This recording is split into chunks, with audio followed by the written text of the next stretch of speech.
Bienvenidos y bienvenidas a Entre Telones. Hoy veremos Electra, de Sófocles.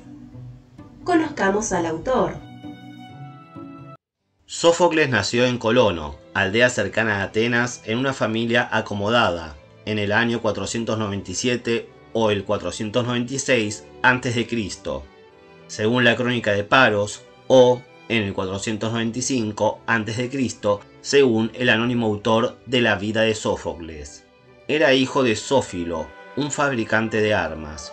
Uno de sus maestros fue Lampro, que lo instruyó en la danza y le enseñó a tocar la lira. A los 16 años estaba al frente del coro que celebró con un peán la victoria de la batalla de Salamina, en la que participó Esquilo como combatiente y que se libró en el año 480 a.C., el mismo en que nació Eurípides. Poco después del año 460 a.C., se casó con Nicostrata, con quien tuvo un hijo, Iofonte, que se dedicó a la tragedia. Ya con 50 años, Sófocles se enamoró de una meretriz, Teóride, de Sición. Con ella tuvo a Aristón, que a su vez fue padre de Sófocles el joven, por quien Sófocles sentía gran estima y que llegó a ser también escritor de tragedias. La Suda da los nombres de otros 3 hijos de Sófocles, de los que no hay más datos. Participó activamente en la vida política de Atenas. En el año 443 o el 442 a.C. fue el eletómano, cargo que desempeñaba la persona dedicada a administrar el tesoro de la Liga de Delos, gracias en parte al éxito de su obra Antígona, representada en el año 442 a.C., fue elegido estratego, cargo que desempeñó por primera vez durante la guerra de Samos bajo la autoridad de Pericles, pero la flota que dirigía fue derrotada por Meliso. También, desde el 413 hasta el 411 a.C., perteneció al Consejo de los 10 Próbulos. Según su biógrafo anónimo, no se distinguió esencialmente por sus dotes como político, pero amó su ciudad y rechazó invitaciones de autoridades importantes de otras ciudades con tal de no abandonar Atenas. Como anécdota, se contaba que, habiendo desaparecido una corona de oro de la Acrópolis, Heracles se le apareció y le indicó dónde se hallaba. Después de que la joya fuera recuperada, empleó la recompensa que recibió en construir un santuario dedicado a Heracles Denunciador. Según la Suda, fue autor de 123 tragedias de las que solo se conservan algunos fragmentos, pero el anónimo autor de la vida de Sófocles dice que Aristófanes de Bizancio conoció 130 obras atribuidas a él, pero consideró apócrifas 17. También participó por primera vez en las grandes Dionisías del 468 a.C., donde venció a Esquilo. En total compitió en 30 concursos de las fiestas dionisías y venció en 18. Además, venció 6 veces en las Leneas. De toda esa producción literaria, solo se conservan 7 tragedias completas: Antígona, Edipo Rey, Ayante, Las Traquinias, Filoctetes, Edipo en Colono y Electra. Además, fue teórico. Escribió un tratado sobre el coro que se perdió. Se le atribuye el aumento de 2 a 3 del número de actores. Aumentó el número de coreautas de 12 a 15, introdujo la escenografía y fundó el llamado Tíazo de las Musas, donde se rendía culto a las musas y se hablaba de arte. Fue amigo de Heródoto, a quien dedicó una oda de la que solo se conserva un breve fragmento. Incluso reflejó en sus tragedias algunos pasajes de la obra del historiador. Otro de sus amigos fue Ión de Quíos, quien relata una anécdota de Sófocles en la que destaca su ingenio. También desempeñó funciones religiosas. Fue sacerdote de un dios local de la salud llamado Alón, y en el año 420 a.C. participó en el acto en el que los atenienses adoptaron el culto a Asclepio. En su vejez se le atribuía cierta tacañería e incluso fue llevado al Tribunal de Justicia por su hijo Iofonte, que pretendía que se le declarase falto de razón y por tanto incapaz para administrar su hacienda, pero salió absuelto cuando recitó parte de su drama Edipo en Colono. Se cuenta que, tras la muerte de Eurípides, que ocurrió escasos meses antes de la suya propia, Sófocles en homenaje presentó en el teatro al coro enlutado y sin corona. Murió en el año 406 o 405 a.C. en Atenas. Introducción a la obra. Esta obra, escrita entre los años 418 y 419 a.C., se inscribe dentro del ciclo mítico de los Atridas, descendientes de Atreo y gobernantes de Micenas, y se conecta con el ciclo de la guerra de Troya. Todo este conjunto de mitos era conocido por los espectadores que, por lo tanto, no se sorprendían cuando la representación se iniciaba con el regreso de Orestes a Micenas en busca de venganza. Sabían lo que había ocurrido con anterioridad. Al declararse la guerra de Troya, Agamenón era el jefe del ejército aqueo, pero la diosa Artemis había exigido un sacrificio humano para que volvieran los vientos y las naves griegas pudieran partir. Agamenón, engañando a su esposa Clitemnestra, entregó a su hija Ifigenia. Su madre, furiosa al enterarse, tramó la venganza contra su marido con la ayuda de Egisto, de quien se convirtió en su amante. 10 años después, Agamenón regresó como triunfador de la guerra de Troya y halló la muerte en manos de su esposa y amante. Su hija Electra, temerosa del peligro que corría su pequeño hermano Orestes, por ser el factible vengador del asesinato paterno, lo entregó a los cuidados de su preceptor. Años más tarde, Orestes recibe del dios Apolo la orden de matar a su madre y a Egisto. Análisis de la obra. Los lamentos de Electra. Antes de aparecer en escena, Electra deja oír sus lamentos, que sean permanentes. Electra es un largo lamento y un reclamo de venganza que solo será efectiva si aquel a quien ella protegió de los asesinos regresa. Orestes es el factor necesario para que Electra calme su sed de justicia. Tan grande es su desesperación y malestar que su hermana, Crisóstemis, y el coro la aconsejan al control y la mesura. En el primer lamento de Electra hay una abundancia de sustantivos y adjetivos que aluden a su malestar y a la maldad de los demás. El concepto de la moderación o sofrosine, tan apreciado en la cultura griega, está alejado de la actitud de la protagonista. Incluso cuando cree ciegamente la noticia de la muerte de su hermano, da primero rienda suelta a su desmesurado dolor para luego decidir un curso de acción inmediato e irreflexivo. Si ya nadie vengará a Agamenón, lo hará ella, contrariando las leyes de la tradición que rigen las acciones femeninas y masculinas. Electra y Orestes, los hijos de Atrida. Desde el momento en que Orestes y Electra son presentados, se observan sus diferencias. Orestes reflexiona antes de actuar y busca la circunstancia adecuada para que sus acciones sean exitosas. Electra, en su afán de rescatar la memoria del padre, ensuciada con un crimen despreciable, se sumerge en un torbellino de pasiones del que no logra salir, mientras Orestes parece preocupado por la recuperación del poder político. Electra se desplaza por el espacio de los afectos más elementales, el amor y el odio. Podría pensarse que la distinción se basa en una cuestión cultural marcada por la diferencia de género. Sin embargo, Crisóstemis, la tercera hermana, es medida y prudente, lo que permite verificar que la exaltación y la desmesura caracterizan a Electra. Esto la acerca a otra heroína sofoclea desbocada, Antígona.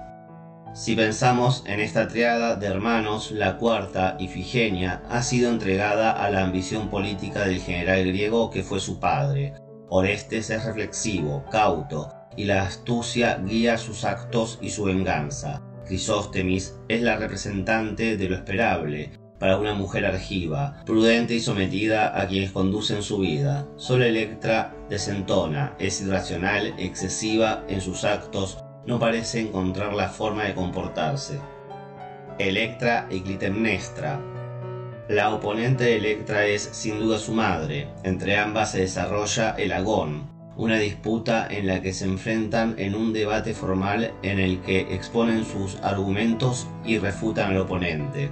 De este modo, la reina, primera en hablar, Protagonistes, justifica su crimen aduciendo la existencia de uno anterior, el cometido sobre su hija Ifigenia por el muerto. Lo maté porque él mató a mi hija, parece indicar Clitemnestra. Electra, entonces, la segunda en hablar, Deuteragonistes, parece transformarse ya que hace uso de una lógica implacable para refutar uno por uno los argumentos de su madre. Explica por qué su padre no tuvo más opción que aceptar los designios de Artemisa y cumplir con su deber matando a su propia hija. Por otra parte, le demuestra que si la justicia consiste en matar a quien mata, entonces ella merece morir. Además, la acusa de deshonor por su relación con el asesino de su esposo. Por último, Electra reconfigura el vínculo entre ellas, corriéndolo del afecto a la dominación y justifica su propia violencia como rasgo heredado de su madre. Electra y el engaño de las palabras. Orestes simula ser quien no es. Se cuenta un relato sobre su muerte que es mentira. Se presenta una urna que se dice contiene sus restos.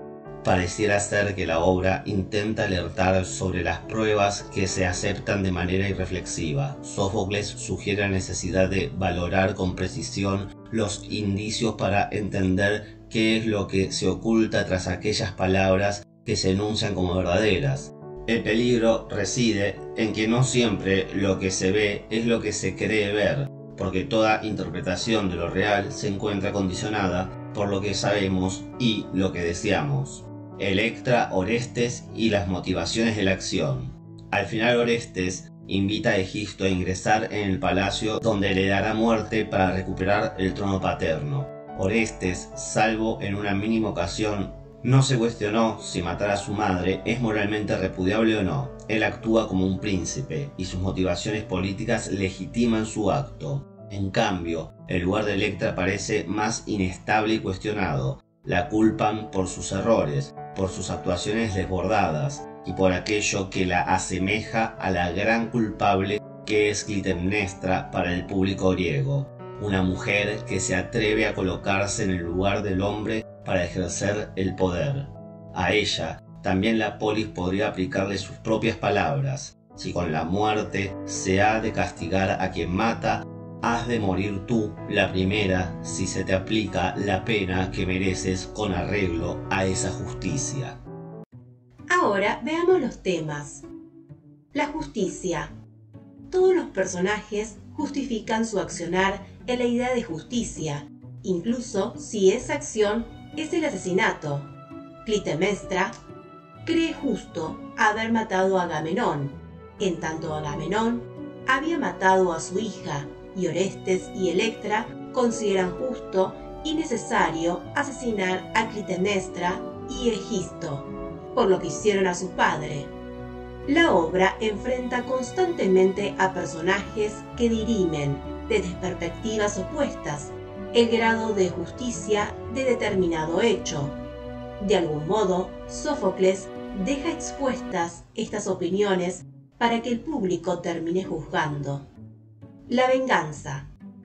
Se explicita como una de las preocupaciones principales. Electra espera desde hace años que Orestes regrese para vengar a su padre, matando a quienes lo asesinaron. La venganza, el ojo por ojo, aparece como una fuerza capaz de justificar acciones a priori amorales. Se vuelve lícito matar por el simple hecho de que la presunta víctima se haya cobrado una vida antes. De esta manera se produce el efecto cadena de la venganza que se problematiza. Si una muerte merece ser vengada con otra muerte, ¿cuándo termina la cadena de asesinatos justificados en la venganza? Pero la sed de venganza no permite visualizar la situación desde un ángulo cívico. y en los protagonistas el rencor es más fuerte que la prudencia. Roles de género. Las características de Electra resultan muy disonantes para el público original, acostumbrados a personajes femeninos con nociones más ligadas a la pasividad y la sumisión. Electra rompe con los estereotipos, se niega a someterse a quienes poseen el poder, grita, expresa su sentir y pensar, sin rendirse.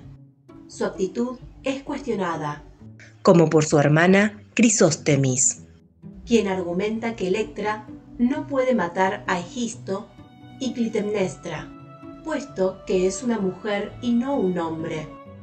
De este modo, Sófocles problematiza la distribución ideológica de comportamientos y conductas que se le asignan a cada género, dejando en evidencia que no hay nada natural en la pasividad y sumisión que se asocia a lo femenino, sino más bien el resultado de una presión social por sostener un statu quo determinado.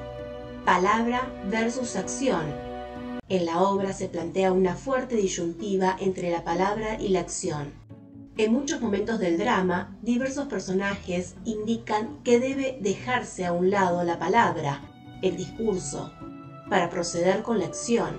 Además, en varias discusiones, ciertos personajes como Electra critican a su interlocutor por posicionarse solamente en las palabras y no en las acciones, postulando así una suerte de identificación entre la acción y la verdad, y las palabras con el mero disfraz o simulacro.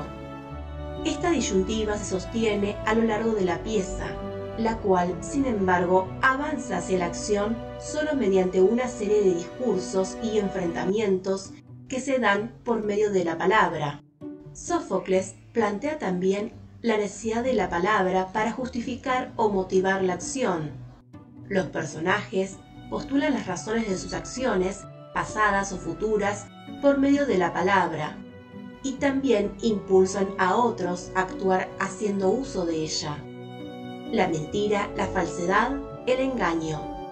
La falsedad se problematiza por varios personajes en sus discursos. En ciertos momentos, personajes como Orestes postulan la mentira como algo no moralmente malo si conduce a fines justos. Orestes y el pedagogo hacen uso de disfraces, falseando sus identidades para engañar a sus interlocutores y conseguir lo que quieren. El elemento del disfraz se repite en varios momentos, permitiendo así la revelación del engaño. El luto. La acción tiene lugar en un contexto de luto, y este concepto aparece tematizado. Electra sufre desde hace años la muerte de su padre Agamenón, y otros personajes le cuestionan el tiempo en el que se extiende su padecimiento. El coro que le aconseja que se despoje de su sufrimiento, puesto que no le conducirá a nada. A su hermana Crisóstemis, quien le ruega modere su comportamiento y se acomode a la situación del palacio. Electra no da el brazo a torcer y justifica su comportamiento. No duerme. No cesa en sus lamentos y gritos por su padre fallecido, alegando que el ser humano no sabe acostumbrarse a pérdidas como la que ella padece. El honor es un tema que aparece como motor de varias acciones y está ligado a la justicia y a la venganza. Los personajes actúan para recuperar un honor perdido, ya sea propio o del linaje al que pertenecen. Así, Electra espera que Orestes regrese para que juntos puedan vengar a su padre y recuperar el honor de quien fuera un rey y murió asesinado brutalmente. En la misma línea, en las discusiones entre Electra y Crisóstemis en torno a si enfrentan o no ellas la venganza contra Clitemnestra y Egisto, se plantea una preocupación acerca de si las hermanas serán honradas o no por la sociedad una vez cometido el acto. El tema del honor estaba muy vigente, en tanto se conectaba con asuntos del linaje familiar muy propios de la mitología griega. Veamos los personajes. Electra es la hija de Agamenón y Clitemnestra, y la protagonista de la obra. La Electra de Sófocles, a diferencia de la de Esquilo, que es dócil y algo sumisa, es una muchacha decidida que muestra su furia y expone su dolor porque su madre asesinó a su padre y se casó con Egisto. Ella está desesperada por el regreso de su hermano Orestes para tramar su venganza. No confía en nada ni en nadie más y cree en los hechos más que en las palabras, lo que quizás explica por qué su propio lenguaje es tan dolorosamente crudo y despojado. Orestes, hijo de Agamenón y Clitemnestra, y hermano de Electra y Crisótemis. En otras versiones de esta misma historia, como la de Homero o la de Esquilo, es sin duda el personaje principal, pero en la versión de Sófocles desempeña un rol secundario. Él está dispuesto a mentir con tal de obtener un resultado justo. Es por eso que regresa para vengar el asesinato de su padre matando a su madre y al nuevo esposo de esta, Egisto. Clitemnestra, madre de Orestes, Electra y Crisótemis, esposa de Agamenón, hasta que ella misma lo asesinó y luego se casó con Egisto. Ella justifica sus actos por el accionar previo de Agamenón. Tiene pesadillas con la muerte de su ex esposo. Crisótemis, hermana de Electra y Orestes, hija de Agamenón y Clitemnestra. Este papel es similar al de Ismene en Antígona. Aconseja a Electra que sea cautelosa, que no empeore las cosas innecesariamente y que trate de mantener sus sentimientos en secreto. Pedagogo, anciano que tuteló y cuidó de Orestes desde que éste era un niño. En la obra, Pedagogo narra la historia falsa de la muerte de Orestes. Coro, un grupo de mujeres de Micenas, que observa los acontecimientos e intenta aconsejar a Electra. Egisto, esposo de Clitemnestra y descendiente de la casa de Tiestes, solo aparece al final de la obra. Su carácter es tiránico, egoísta. En el final de la obra está a punto de morir a manos de Orestes. Pílades, amigo de Orestes, se queda a su lado y lo ayuda a cometer su crimen. Bien, esto fue todo por hoy en Entre Telones. Hasta la próxima obra.